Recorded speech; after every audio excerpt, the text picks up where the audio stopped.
بسم اللہ الرحمن الرحیم۔ السلام علیکم ورحمۃ اللہ تعالی وبرکاتہ۔ میرے واجب الاحترام دوستوں،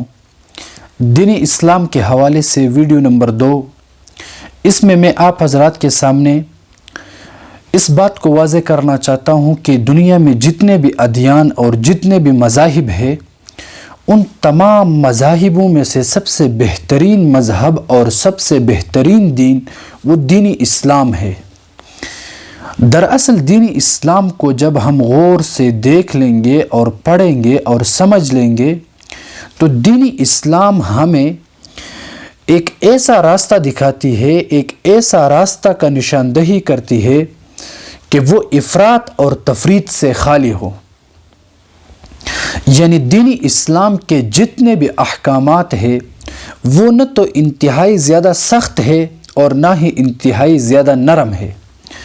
اگر دیکھا جائے دین اسلام سے پہلے جتنے بھی مذاہب تھے، جتنے بھی دینیں تھیں، ان سب میں سے دین اسلام ہی ایک اعتدال کا راستہ بتانے والے دین ہیں۔ جیسا کہ ہم حضرت موسیٰ علیہ السلام کی جو دین تھی، ان کا جو مذہب تھا، ان کو ہم دیکھیں گے تو اس میں اتنے نرمی، اس میں انتہائی زیادہ سختی تھی۔ مثال کے طور پر اگر کہا جائے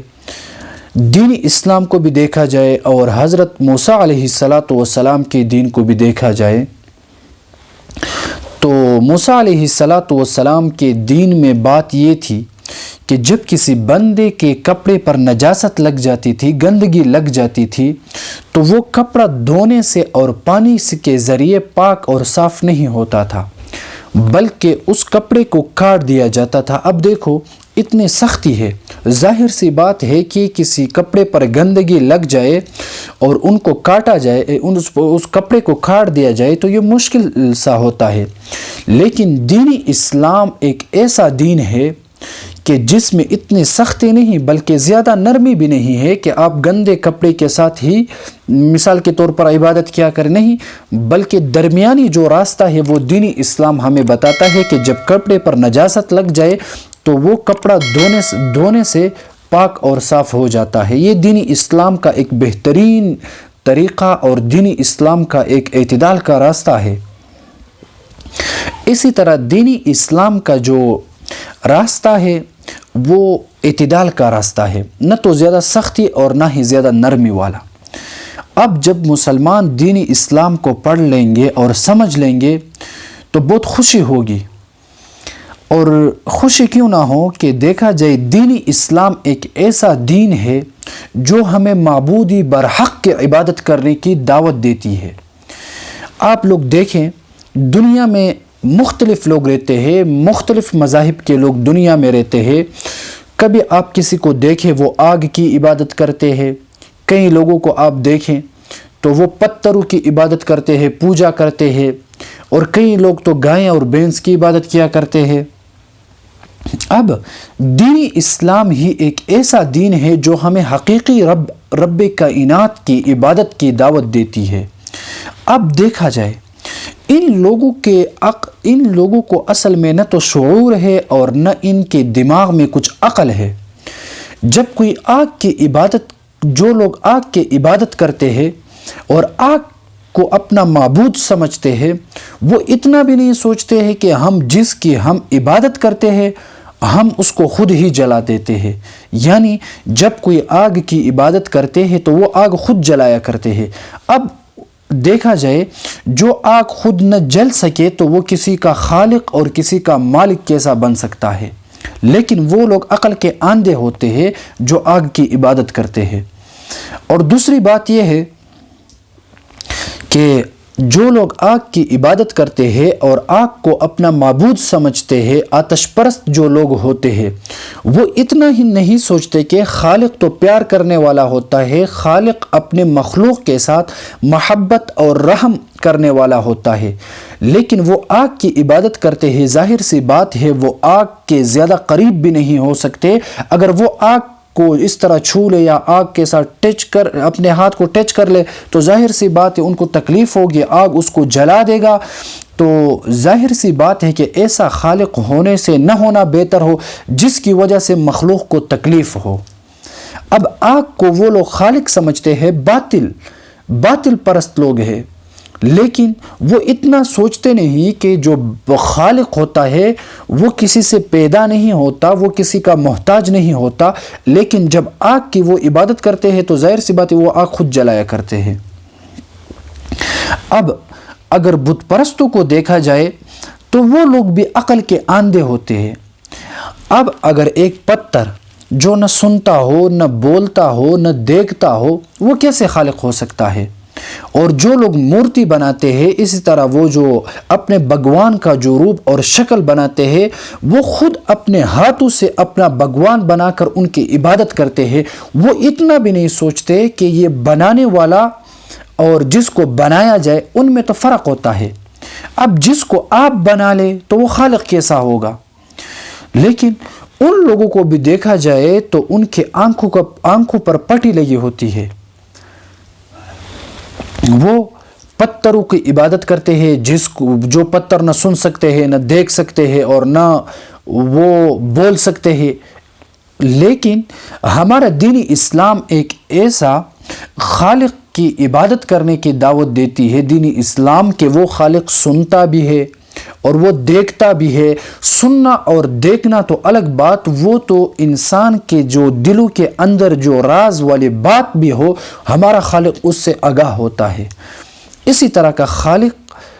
جو دنیا کے تمام پوشیدہ رازوں سے باخبر ہو، وہی خالق حقیقی ہو سکتا ہے، نہ کہ پتھر۔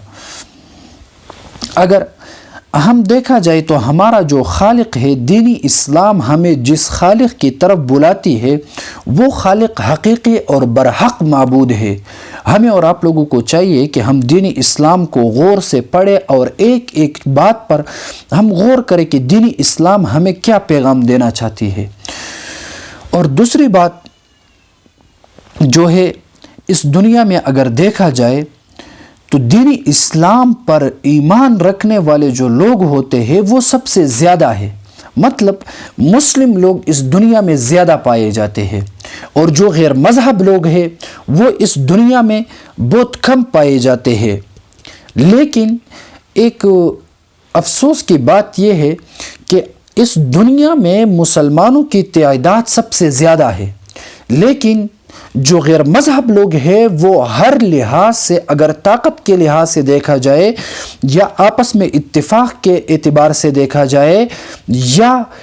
جدید دور میں جو ٹیکنالوجی جو یا اسی طرح جدید تعلیم کے لحاظ سے دیکھا جائے تو غیر مسلم جو لوگ ہیں وہ ہم سے بہت زیادہ آگے ہیں۔ اس کا بنیادی وجہ کیا ہو سکتا ہے؟ اس کا بنیادی وجہ یہ ہے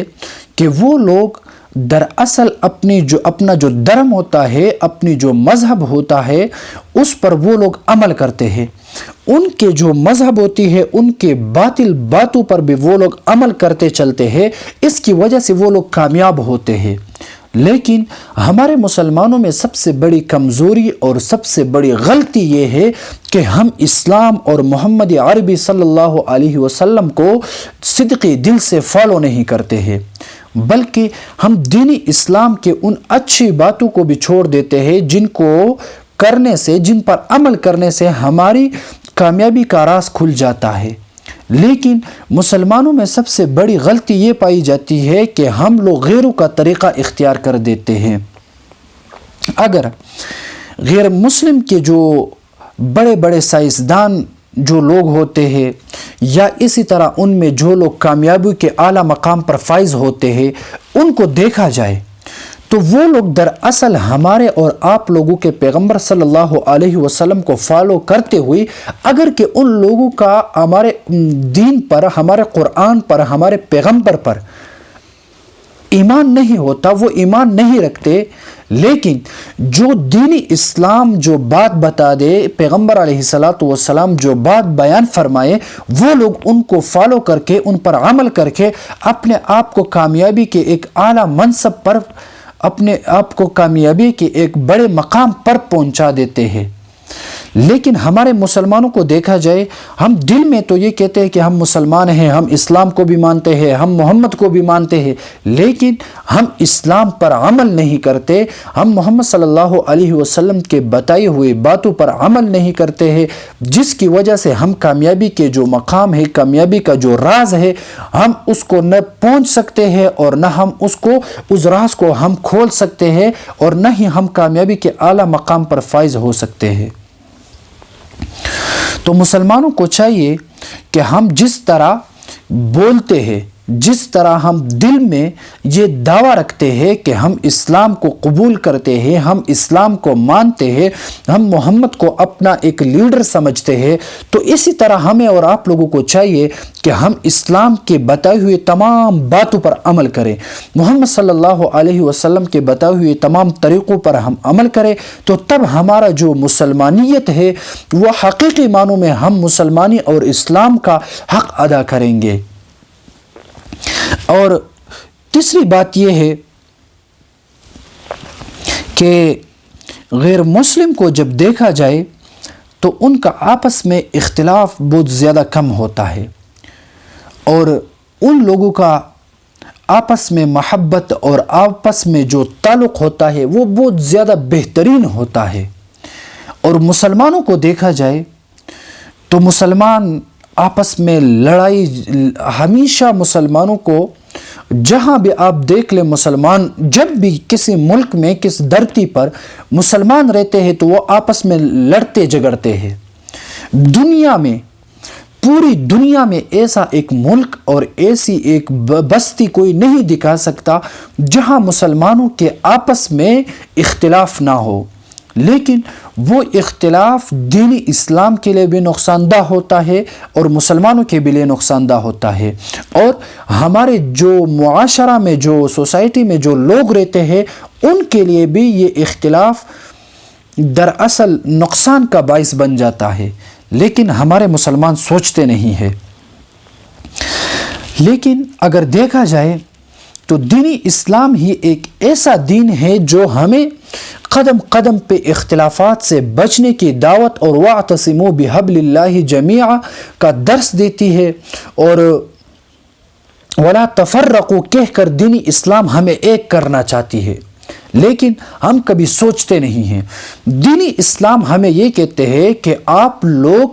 فرقہ واریت میں نہ لگو، آپ لوگ آپس میں اختلاف اور اللہ تعالیٰ کی رسی کو مضبوطی کے ساتھ پکڑو، لیکن اللہ کی رسی کو مضبوطی کے ساتھ پکڑنے کا مطلب بھی یہ نہیں کہ کوئی مسلمان غلط عقیدہ رکھتا ہو اور آپ لوگ اس کے ساتھ اختلاف نہ رکھو، نہیں، بلکہ اللہ رب العزت ہمیں کہتا ہے کہ آپ قرآن اور حدیث کو صحیح معنوں میں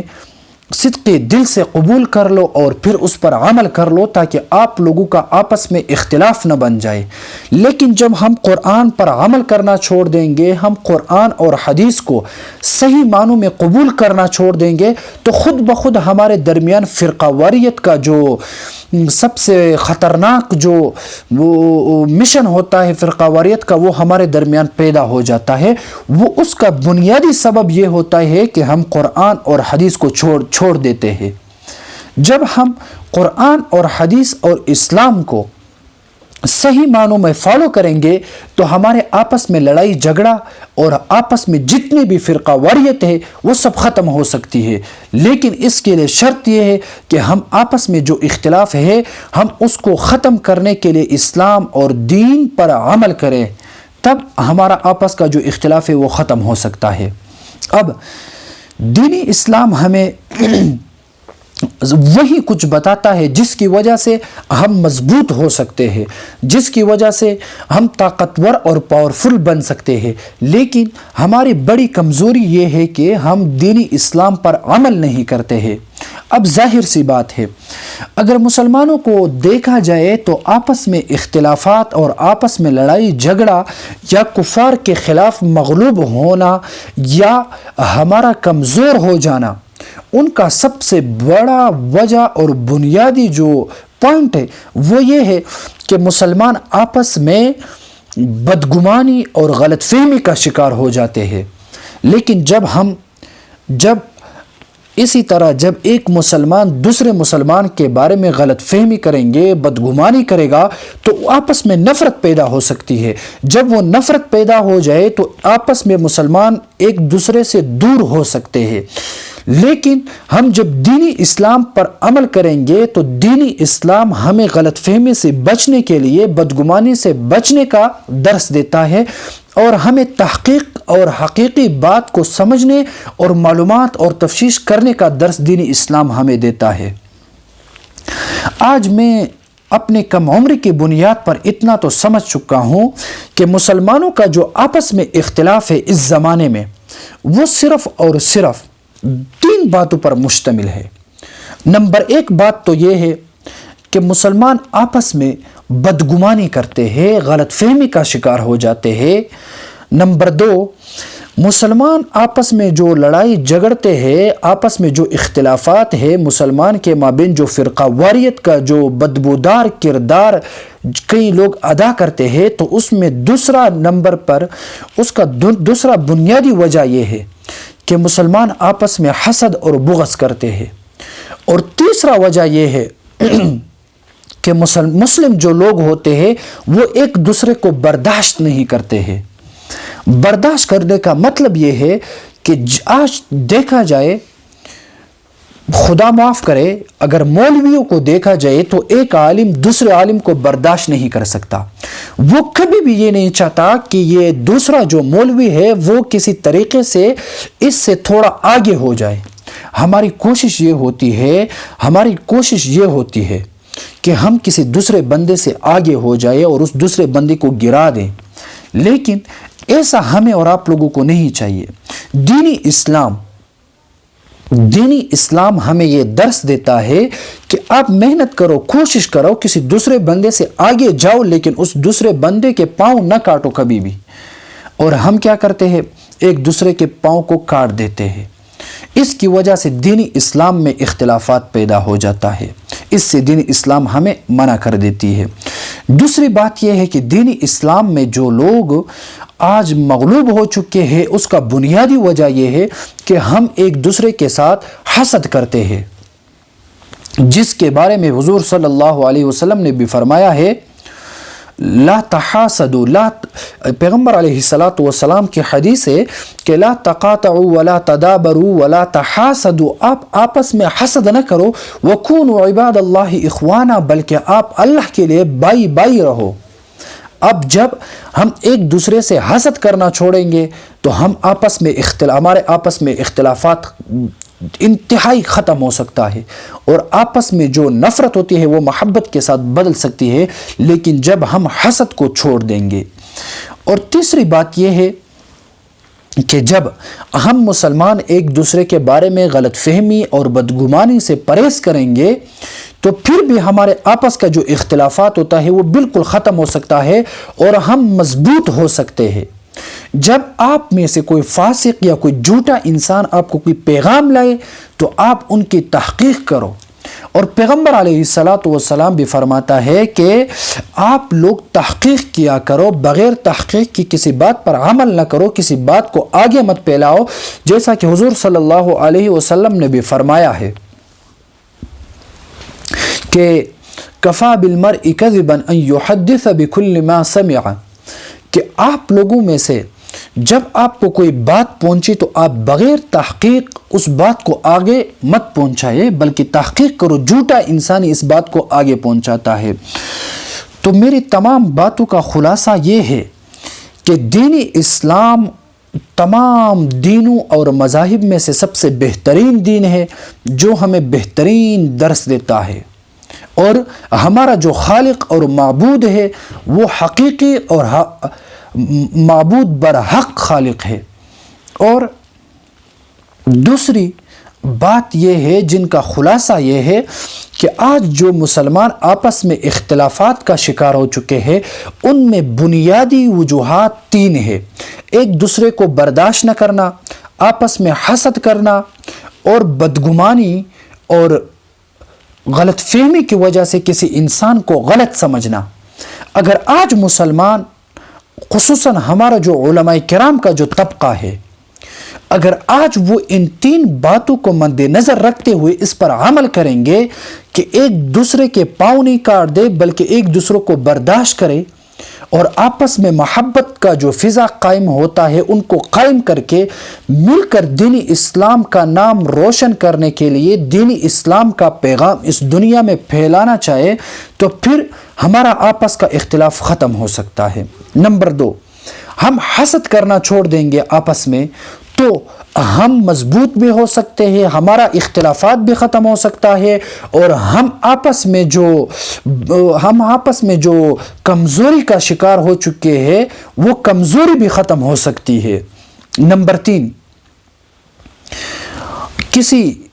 جب ہم ان 3 باتوں پر جب عمل کریں گے، حسد نہ کرنا، ایک دوسرے کو برداشت کرنا اور بدگمانی نہ کرنا، غلط فہمی کی وجہ سے بدگمانی کی وجہ سے اپنے کسی مسلمان بھائی کی عزت کو نیلام نہ کریں گے، تب ہم مضبوط ہو سکتے ہیں، ہمارا اختلاف ختم ہو سکتا ہے۔ آج ہم